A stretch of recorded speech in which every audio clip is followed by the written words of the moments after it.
Hello and welcome to another Demon 212 VC review. Today I'm going to be taking a look at Pitfall, the Mayan adventure on the Sega Mega Drive / Genesis, depending on where you live and what you want to call it, etc. I've said that so many times, the words have lost all meaning. Anyway, at the start, you've got options, and you've got info. Info, to be fair, I've never actually been on it, but I'd imagine it's just credits or something. No, it tells you the collectibles and that. But yeah, it's one of those. It's pretty easy to work out yourself while you're playing the game. Options screen, you can go in and you can customize your controls. However, it doesn't actually mention that the game's 6-button compatible. So it's something that when you use a classic controller, you automatically get a 6-button Mega Drive pad, and it makes the game a little bit easier to navigate, because instead of having to push start to change your weapons, you can actually push different buttons that will change your weapons. So instead of, say for example, you wanted to get the boomerang and you were on the rock, then instead of having to push it twice, you just hit one button and you go straight there. So the X button does the boomerang, the R button does them rock things, and your L button does the pellets and that. So it's one of those. It's nothing as groundbreaking as using a 6-button pad on the likes of Street Fighter 2, but it's still nice to have. Gameplay wise though, for those who don't know, this is a bit of an action-adventure platformer. You do actually get the original game in it if you enter a cheat, which is a very awkward cheat, just simply because you have to hit down, then E 26 times, then down again. And I'll be honest, I'm not really keen on the original. It's not something that I ever enjoyed playing back then. This, however, is absolutely fantastic.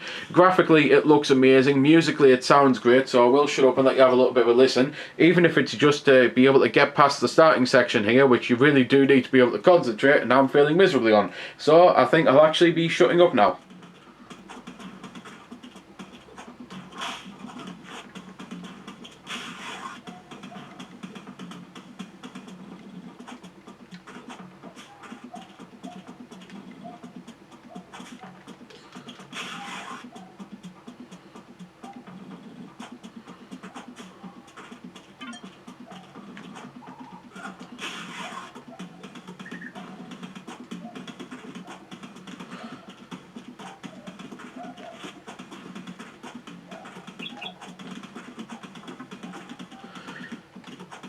So, that was a little bit of the music. Back to what I was saying. Graphically, hopefully you can tell already by looking at it that it's absolutely gorgeous. It's one of the best looking games, I think, on the Mega Drive, because there's just so much going on, and the art style and everything, I just love it. Gameplay wise, it's a bit like an Indiana Jones game, I suppose. There's all sorts of things that you have to whip to get out the way and throw the boomerangs and that at. There's all sorts of platforms to traverse, vines to climb on, despite the fact that vines grow out of the ground. There's spider webs to spring on. And it's just one of those things, you have to find your way around the level. There's little totem icon things that point you in the general direction, so it'll literally go like left or right. So you need to know whereabouts to look. You've got an energy meter in the top right, which you'd be forgiven for thinking it's an energy meter, because it's probably the most insane energy meter I've ever seen in any game. The whole point is, the crocodile gets closer to you, and every time you get hit, he gets closer and closer, and eventually he swallows you whole.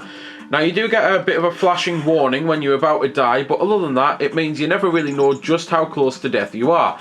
Now, you can get hearts, which are these over here, and it'll give you a bit more energy. But it's one of those. As much as I like the energy system and I think it's really cool, I must admit it would be easier if you just had a number so you always knew how close you were to death. There's all sorts of secrets throughout the levels as well, which is one of those things that you can probably play the game over and over again and still not find everything. There's 13 levels, which is pretty sizable.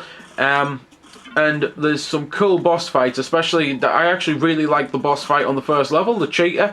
He's basically a cheater who's very angry at you, and you just have to dodge him all as much as you can and keep whipping pellets at him or catching him with your whip if you're feeling incredibly brave. And it's just an absolutely excellent game. It's one of those things that I'm annoyed it's taken me so long to get it, because I knew I always wanted it, but things happened and I forgot about it, and the next thing I know, I hadn't bought it. Speaking of boss fights though, this is that cheater, and no doubt someone will tell me I've got the wrong type of wildcat or something, but I'm pretty sure it's on a jaguar, I'm pretty sure it's on a panther. It's got spots, so it can either only really be a leopard or a cheetah, and as far as I'm concerned, it looks like a cheetah. If I'm honest, there's pretty much nothing else I can really say about the game. There's a couple power-up style items you can get, so I mean, the hearts aren't really power-ups, they're just health, but you can get things that freeze time, you can get things that increase your run and jump speed, as well as being able to get ammunition for your special weapons, which I've just realised I've shown a lot of the pellets off, but I haven't really shown anything else, so that was a boomerang, and hopefully you saw that. And when it lets me swap, this is the exploding rock thing, which is really cool, but I just didn't really know what it was, but even the manual calls it kind of like an exploding rock thing. For 800 points, I really don't think you can go wrong. I think it's one of the best downloads I've ever played on the VC, which is why I'm so annoyed that it took me so long to get it. For those who haven't played it, I'd definitely say go and pick it up, and for those who have played it and just haven't played it in a while, then I think it's about time that you picked it up again and took another look. So there we go then. That's been the review. I hope you found it helpful. I don't score the games because that's based purely on opinion, so instead I'll leave you to make your own mind up. So thanks for watching, and if you've got any questions about the game that I didn't answer in the vid or that hasn't been answered in the comments, then feel free to ask and I'll help if I can. Also, if you did find it helpful, don't forget to check out my channel because there's plenty more like this up there, and don't forget to subscribe because there'll be plenty more to come as well. So until next time, this has been Demon212, signing off.